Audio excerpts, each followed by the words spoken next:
এটা গিরিবাজ পাওয়াই যাবে না, দেখতে পাচ্ছ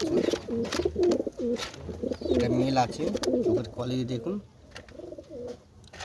এটা ফিমেল আছে, মেল ফিমেল আছে, এটা মেল আছে, এটা ফিমেল আছে, চোখের কোয়ালিটি দেখুন।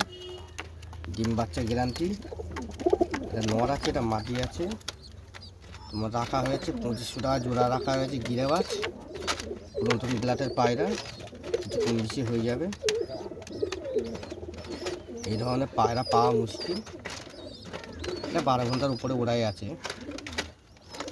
কোনো ভাই যদি চাই যে টুর্নামেন্ট করবো, দাদা আমার এইসব পায়রা নিয়ে যেতে পারেন, কোনো অসুবিধা নেই। পায়রার চোখের আইস কোয়ালিটি দেখে নিন, পায়রার চোখের আইস কোয়ালিটি, পায়রার ঠোঁটটা দেখে নিন। এটা কালশিরা নর আছে, এটা লালশিরা মাটি আছে।